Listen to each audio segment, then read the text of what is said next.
Welcome to Abang Syam Podcast, Episode 1. Let's go! Welcome to our podcast, the Malaysian Data Leaks Crisis, the podcast that cut through the noise. Imagine your personal life, your finances, and identity laid bare online. In Malaysia, this is not imagination, it is a terrifying reality. We are talking about the surge in massive data leaks from government and telcos. Today we will expose these breaches, explore the deep ethical questions of privacy, consent and accountability, and discuss what it all means for you.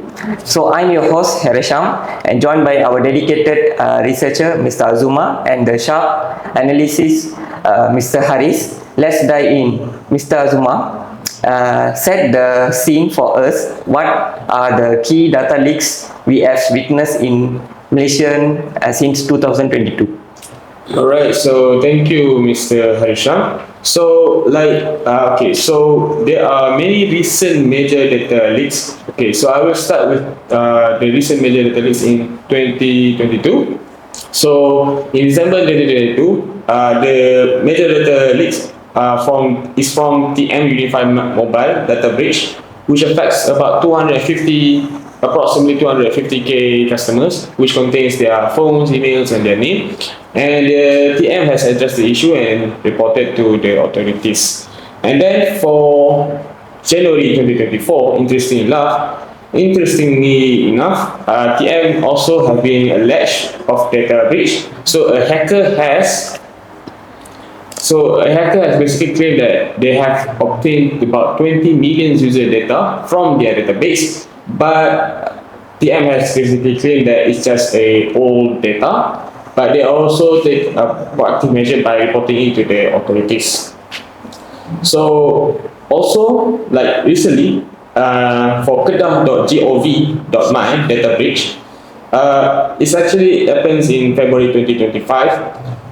It's basically involves all the alleged compromises of personal and employment details from the state government database. So these are some of the major data leaks from 2022 until 2024. 2025. Oh, thank you, Mr. Azuma. That's an awesome overview. For Mr. Haris, from your vantage point, what is the common threads here, and how does the debunk MyCard leaks fit into this narrative of fear? Okay, so first of all, thank you for inviting me to this podcast. I hope today we will find what is needed to the problems in our nation. So, in my analysis, the common thread is vulnerability, even in critical sectors. The Prasarana attack shows a shift to more destructive ransomware. The TM incidents highlight the sheer volume of data telcos manage. The MyCard incident, though debunked, is crucial. It underscores the profound erosion of public trust. Even false alarms cause real anxiety. It also shows how old recycled data is weaponized too. So panic and feel sophisticated scams. Our most fundamental identity, our MyCard, remains a prime target. So yeah, I hope that explains. Now, thank you, Mr. Haris. The idea is eroding to trust lead to directly to ethical core, which is data privacy, consent, and accountability. So, how this being challenged by these leaks, Mr. Azuma?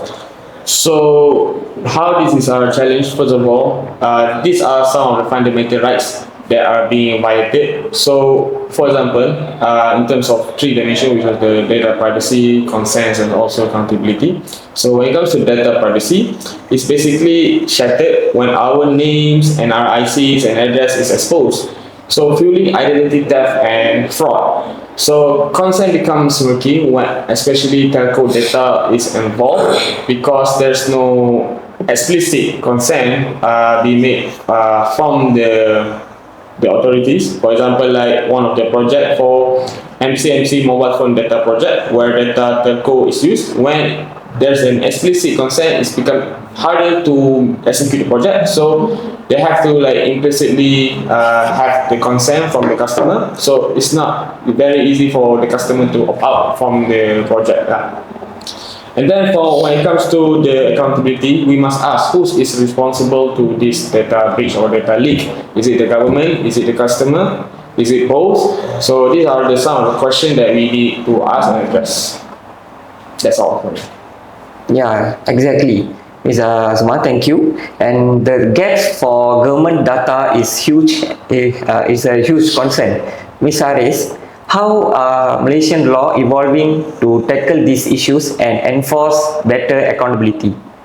Thank you, Mr. Shah and Mr. Azuma.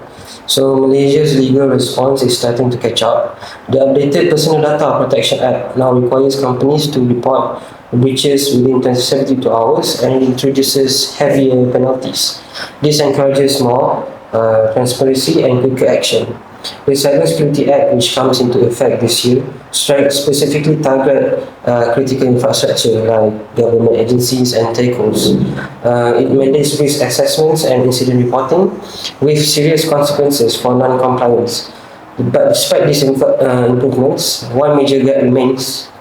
Government bodies are still not fully covered by privacy laws, and that needs to change if we want full accountability. I hope that answers your question. Yeah, it's a great explanation, Mr. Azuma. Thank you. I'm sorry, Haris. Thank you. And so, Mr. Azuma, what's the actual impact on us to as an individual? As an individual. So first of all, the impacts on the individual is very severe because first of all, first of all, Malaysia has one of the highest rates of personal data leaks, which is basically involves to identity theft and massive financial fraud. So which also leads to impersonate scams where basically lead phone numbers and names lead to impersonation scams, which can be incredibly convincing to some of the vulnerable individuals like older people because they don't have that digital literacy. So, which leads to statutory loss about 1.57 billion just last year.